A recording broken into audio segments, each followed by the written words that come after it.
নমস্কার, জেম coin channel থেকে তপন রে আপনাদের সাথে আছি। আজ আমার কাছে এক আঙ্কেল আর এক ভাই এসছে। তো আমি ওনাদের সংগ্রহটা পরে দেখাবো, তার আগে আমি ওনাদের ঠিকানাটা জেনে নিচ্ছি।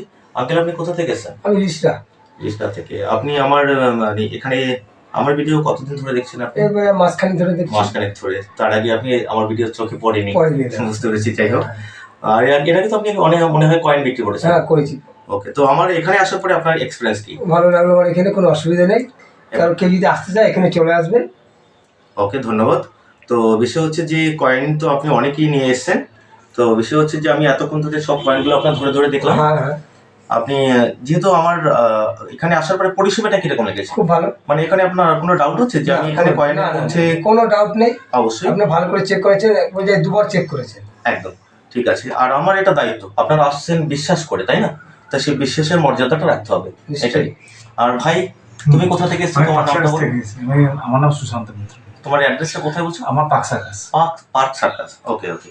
তো কি তোমার অভিজ্ঞতা কি? আমি আমার এখানে তোমাদের ধরো এলাকার যারা দেখছে আমাদের ভিডিও, তার কি আসতে পারে? হ্যাঁ, অবশ্যই আসতে পারে, কোনো অবশ্যই। ঠিক আছে। তো যাই হোক, তোমার সংগ্রহ তো আমি দেখলাম সবকিছু ভালো সংগ্রহ আছে। তো যাই হোক, এখান থেকে দেখুন আমি আপনাদেরকে এই যে নেতাজি, দেখুন নেতাজি 97 এর কয়েনটা আছে। এটা আমি এর আগে একটা ভিডিওতে আপনাদেরকে আপডেট দিয়েছিলাম। এটা ফার্স্ট টাইম হলে একটা মোটামুটি 96 ছাড়াও ভালো দামে বিক্রি হয়। তো সেক্ষেত্রে পোর্ট্রেট কয়েনের মধ্যে আরেকটা বিষয় হচ্ছে যে কোনো কয়েন যদি ধরুন এই যে কয়েনটা আছে দেখুন, এটা ডেফিনেটিভ এবং কমিউনিটিভ দুটো কয়েন। তো সেক্ষেত্রে এই কয়েনটা এক্সট্রা ইউএনসি কন্ডিশনে আছে। যদি আপনার পোর্ট্রেট কয়েন এ ধরনের ইউএনসি কন্ডিশনে থাকে, তখন এই কয়েনটা আপনার আলাদা একটা এক্সট্রা ভ্যালু আপনারা বিক্রি করতে পারবেন। কীরকম দাম হতে পারে? 20 টাকা থেকে 100 টাকার মধ্যে পার পিস কয়েনের দাম হতে পারে।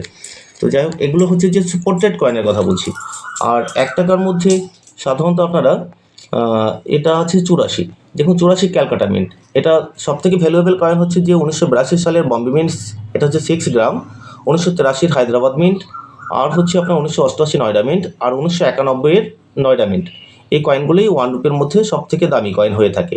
তো যাই হোক, এরপরে নেক্সট এখানে দেখুন অনেক ধরনের 50 পয়সা এনেছে। 50 পয়সার মধ্যে আপনাদের সব থেকে ভ্যালুয়েবল কয়েন আপনারা মনে রাখবেন, কারণ এই ধরনের কয়েন আপনারা অধিকাংশ সময় আমার কাছে ভিডিওতে আপনারা ছবি হোয়াটসঅ্যাপে পাঠিয়ে থাকেন।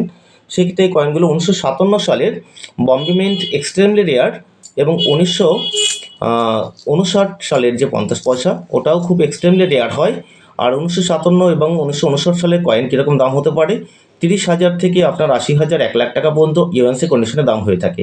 তো যাই হোক, আপনাদের 1957 সালের এই 50 পয়সা আর 1959 সালের 50 পয়সা আপনাদের কাছে যদি থেকে থাকে, আমার ভিডিওর নাম্বারে আপনারা হোয়াটসঅ্যাপ করে ছবি পাঠাবেন এবং বেটার দামে আপনারা বিক্রি করতে পারবেন। এরপরে দেখুন এখানে অসংখ্য কয়েন আছে। যেহেতু ওনার কালেকশন বিভিন্ন ধরনের, সব ধরনের কালেকশন আমি দেখেছি। 25 পয়সার মধ্যে আপনার সাধারণত 25 পয়সার মধ্যে 80 সালের বম্বে মিন্ট, এরপরে আপনার 82 সালের আপনার কমনওয়েলথ গেমসের যে কয়েনটা ওটা হায়দ্রাবাদ মিন্ট, আর এরপরে আপনার 1984 হায়দ্রাবাদ, 1967 বম্বে মিন্ট এবং 1989 স্টার্ট। এই কয়েনগুলোই 25 পয়সার মধ্যে রেয়ার কয়েন হয়ে থাকে। আর স্টিলের ফেরিটিক স্টিলের মধ্যে আপনার আরেকটা কয়েন ভ্যালুয়েবল কয়েন, সেটা হচ্ছে 1993 সালের হায়দ্রাবাদ মিন্টের কয়েন। তো যাই হোক, এরপরে আমি এখান থেকে আরও কিছু কালেকশন দেখাচ্ছি। দেখুন এখানে দেখুন, এটা হচ্ছে জর্জ 5-এর 1 রুপি, 1919 সালের। তো এই জর্জ 5-এর 1 রুপি এটা আপনাদের কাছে থেকে থাকলে আপনারা এটাও ভালো দামে বিক্রি করতে পারবেন। এরপর আরেকটা দেখুন, এই যে কয়েনটা, এটার আপনারা সাধারণত ন্যাড়া রাজা হিসেবে জেনে থাকেন, কিন্তু এটার নাম হচ্ছে এডওয়ার্ড 7 এই কয়েনটা। তো এই কয়েনটাও আপনাদের কাছে থেকে থাকলে আপনারা এটাও ভালো মূল্যে বিক্রি করতে পারবেন। তো যাই হোক, মোটামুটি আপনাদের আর তামার কয়েনের হিউজ পরিমাণে কালেকশন আছে, কিন্তু তামার কয়েনের মধ্যে আমার ভিডিওতে আপডেট দেওয়া আছে 1 কোয়ার্টার আনা। দেখুন এই যে 1 কোয়ার্টার আনা, এই কয়েনটা 1909 রেয়ার, 1911 এবং 1916 এই তিনটে কয়েন হচ্ছে যে ক্যালকাটা মিন্টে রেয়ার হয়ে থাকে। এরপর নেক্সট আপনার 1941 সালের যে কয়েনটা ওটা আপনার বম্বে মিন্টে রেয়ার হয়ে থাকে। তবে 1941 সালের এই এনের উপরে এই পয়েন্টে একটা ডায়মন্ড সিম্বল থাকে, তখনই ওটা আপনারা বুঝতে পারবেন ওটা বম্বে মিন্ট আছে। তো যাই হোক, মোটামুটি আপনাদেরকে দেখালাম। আর অ্যালুমিনিয়াম কয়েনের মধ্যে কিছু কয়েন দেখাচ্ছি আপনাদেরকে। দেখুন এই ধরনের অ্যালুমিনিয়াম কয়েনের মধ্যে আপনারা এই যে 10 পয়সা, এই ধরনের পোর্ট্রেট যুক্ত যে কোনো অ্যালুমিনিয়াম কয়েন যদি কন্ডিশন বেটার থাকে, জিএম কন্ডিশন মানে লাস্টার থাকে কয়েনের, সেক্ষেত্রে এই কয়েনগুলো আপনারা ভালো দামে বিক্রি করতে পারবেন।